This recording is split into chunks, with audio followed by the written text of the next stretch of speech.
Suara Kebenaran pada Jumat 3 November 2023 berjudul Intimasi. Dalam kitab 2 Tawarikh 16 ayat ke-19a firman Tuhan berkata, "Karena mata Tuhan menjelajah seluruh bumi untuk melimpahkan kekuatannya kepada mereka yang bersungguh hati terhadap Dia." Saudaraku, kalau sampai kita bisa intim dengan Tuhan, menjadi kekasih Tuhan, apa yang kita takutkan? Kalau kita memiliki intimasi dengan Allah, jadi kekasih Tuhan, pasti Allah akan membela kita. Ingat ketika Abraham masuk Mesir, pada masa paceklik atau kekeringan, satu hal yang menakjubkan, Abraham tidak kembali ke Ur Kasdim. Dia mengambil risiko untuk masuk Mesir. Ternyata Mesir pada waktu itu diperintah oleh Fir'aun yang mata keranjang. Dia melihat Sarah dan dia mau menjadikan Sarah sebagai istrinya. Tuhan memperlakukan Abraham istimewa. Tuhan obrak-abrik Fir'aun dan negeri Mesir. Abraham habis-habisan untuk Tuhan. Maka Tuhan pulihkan karena dia kekasih Tuhan. Setiap kita punya masalah, bukan? Dan seringkali kita bersungut-sungut, marah. Mengapa tidak cari Tuhan? Bangun pagi dan berdoa. Kalahkan rasa kantuk. Sebab itu salah satu hal untuk kita menunjukkan kesetiaan. Ubah rutinitasmu, berdoalah dan temuilah Tuhan. Roh Kudus akan menuntun kita bagaimana menemui Tuhan dalam doa pagi atau firman yang kita dengar dan lewat peristiwa hidup yang kita alami. Mata Tuhan menjelajah seluruh bumi, termasuk Jakarta, Bekasi, Tangerang, Medan, Kupang, seluruh Indonesia. Semua Tuhan perhatikan. Tuhan mau melimpahkan kekuatannya kepada mereka yang bersungguh hati terhadap Dia. 2 Tawarikh 16 ayat 9b, "Dalam hal ini engkau telah berlaku bodoh. Oleh sebab itu, mulai sekarang ini engkau akan mengalami peperangan." Maka jangan kita melawan Tuhan. Abraham adalah sosok yang tidak melawan Tuhan. Disuruh apa saja dia lakukan. Dia hidup, saudaraku, dia nyata. Maka harus kita temukan rencana Allah dalam hidup kita. Dan rencana Allah itu pasti. Yang pertama adalah mengarahkan pada perubahan diri kita, perubahan kodrat, dan perubahan orang yang kita layani atau kita pengaruhi. Dan yang kedua, rencana Allah itu pasti besar, sampai kita tidak sanggup mengerjakan sendiri tanpa campur tangan Tuhan. Seperti Musa yang disuruh ke Mesir, membawa bangsa Israel keluar dari Mesir.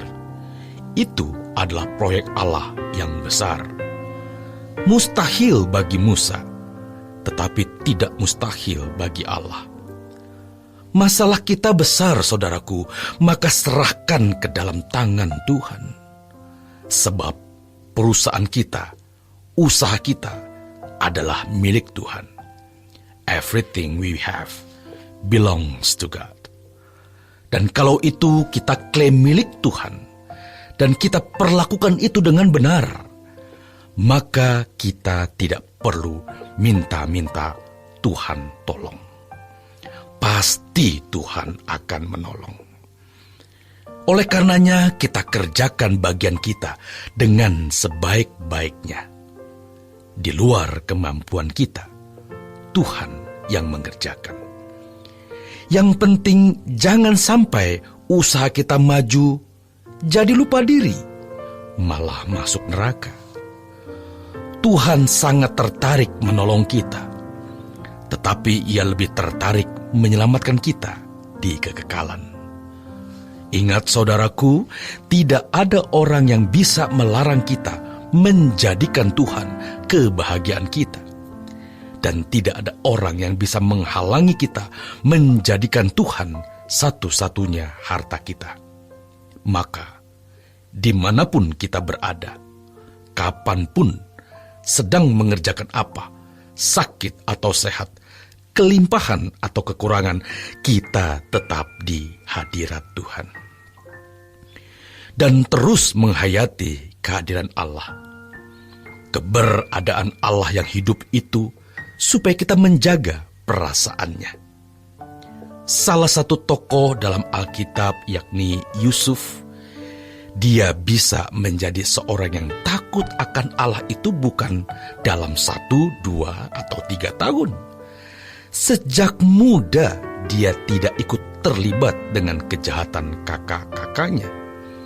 Sehingga dia bisa mengadukan kejahatan yang dilakukan kakak-kakaknya.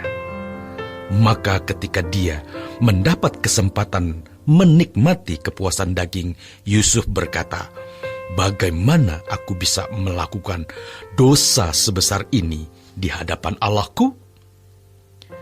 Tuhan memperhitungkan keadaan setiap individu. Maka di dalam kitab Ayub 1, Allah mengumpulkan Beni Elohim, anak-anak Allah, dan iblis ada di situ. Allah mengizinkan iblis untuk mencobai Ayub. Dari kisah itu nampak bagaimana Allah menguji setiap individu. Mari kita berambisi untuk ditemukan Tuhan berkenan di antara manusia. Tidak peduli apa kata manusia tentang kita atau terhadap kita. Yang penting di mata Tuhan kita berkenan. Ini ambisi kudus yang akan menyelamatkan hidup kita dan menyelamatkan orang-orang yang kita kasihi, keturunan kita, anak cucu kita juga dipelihara dan dijaga Tuhan. Kalau kita menjadi kekasih Tuhan, kita tidak perlu berseru-seru minta tolong. Tuhan tahu yang kita butuhkan.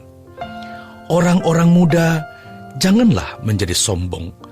Jangan ikut-ikut orang-orang muda yang tidak percaya Allah itu ada.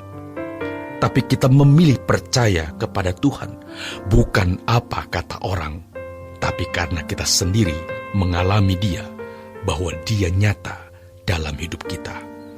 Mahal sekali kesempatan ini. Tidak bisa diukur pakai uang, tidak ternilai. Duduklah diam, menantikan pertolongan Tuhan. Tuhan tahu waktu yang tepat menolong kita. Kiranya Tuhan menemukan kita berkenan di tengah-tengah dunia yang gelap ini. Tuhan terhibur dengan adanya manusia-manusia yang tulus, yang kudus, yang mencari Allah dengan sungguh-sungguh, yang berbelas kasihan terhadap orang lain dan memperhatikan pekerjaan Tuhan. Jangan tunda. Hari ini bertobatlah dari semua dosa kita. Miliki keintiman dengan Tuhan secara benar. Selamat berjuang, saudaraku. Tuhan Yesus memberkati.